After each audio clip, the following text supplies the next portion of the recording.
So this is a little video for a gal named Leslie who asked me some questions about the Stoeger, and I'm going to show you how to take it apart real quick and talk about what we did when we cut the stocks down to shorten them.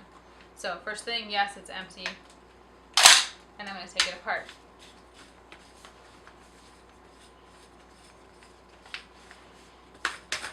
Always wear glasses when you do this because of the spring. So, extension, spring, follower, top of my tube. Now, I take the fore end off in the barrel, and I have a mono tube, a one-piece tube. That means that I just have a different system than some of you. And I pop my bolts and the bolt carrier, what do you call it, action bars, and the spring. So that's taking it down. Like if I'm going to clean it, I do that to it. If I'm going to clean it even further, I'll pop out my trigger group,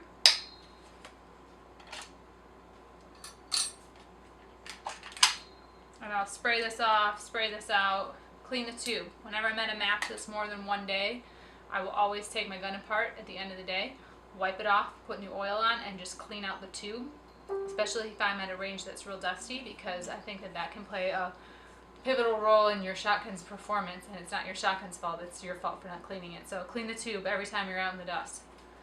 Alright, so putting it back together. Push your shell catch in, out of the way.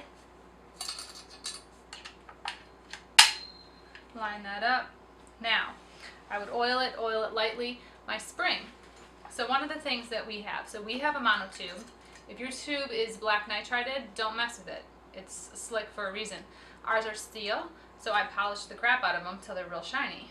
Then our springs, inside the spring, I noticed at the end of the year last year that there were lines on the tube from the sharp edge inside the spring. So I took the very end of the spring and I really softened it with like a diamond file kind of thing, and then some sandpaper, some really fine paper, and I just made sure that my spring's not rubbing, creating more friction. So I'd oil that, I'd put that back on. The action bars. See how pretty and shiny mine are? They're very silver because all the wear surfaces, all the places where it rides and it comes in contact with something else, I've taken them and put it on a 3M, a motor with a 3M wheel on it, and polished them. Again, just polish the crap out of it because these things, the Park Rising is kind of heavy, and we want them to run really fast and slick, and we're not shooting hot hunting loads out of them. We might shoot lighter loads. The same thing with the bolt. You can see how my bolt's pretty shiny. A lot of wear to it, but the only thing I've replaced is the pin for my extractor. I replaced that pin this year in the middle of summer after shooting all the rounds I did last year in practice for Italy and everything, so it saw a lot of use before. That was the first thing I replaced on it that I needed to, was that. So action bars, bolt handle.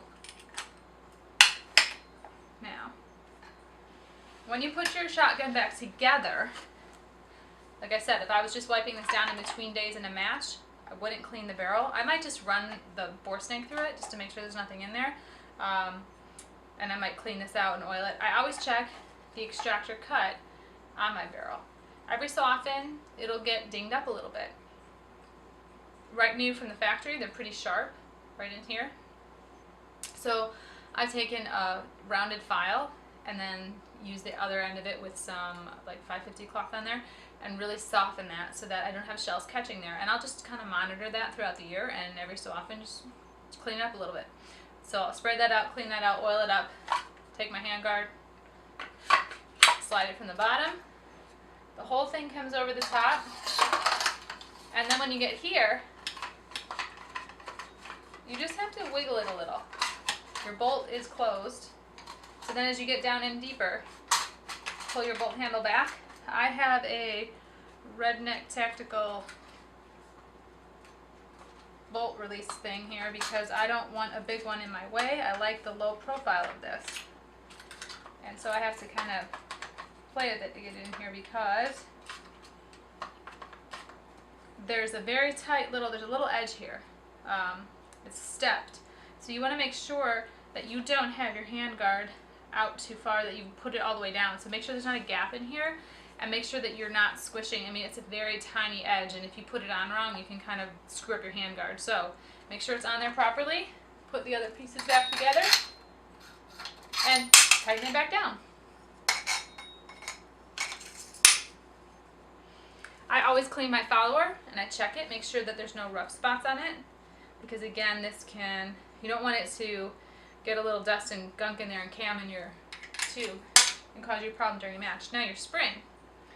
I'll show you in another video how to check your spring length, but the non-cut end is what stays up. The cut end, I always keep that inside the follower so that it doesn't have a chance to grab, especially if I have a joint where I have an extension meeting.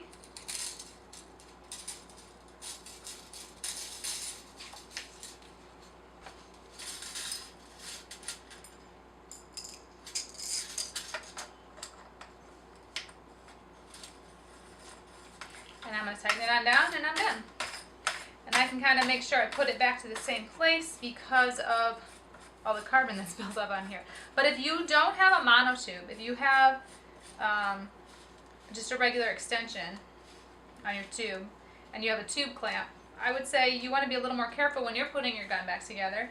And when I ran a gun that had a clamp, I would mark with pencil and then either with a scribe or with some paint, and I would mark where my tube clamp fits, and then I would mark on the screw heads in the tube clamp, I'd mark a little line across the screw and onto the clamp so that I could see where I tightened it down to, so that everything returned to the same spot, because I didn't want to impact my slugs where they're hitting by changing anything with my tube and how tight or loose I have it or where I have it on the tube versus the barrel. So again, always put your tube clamp back in the same spot if you have a clamp. And that's taking it apart and putting it together.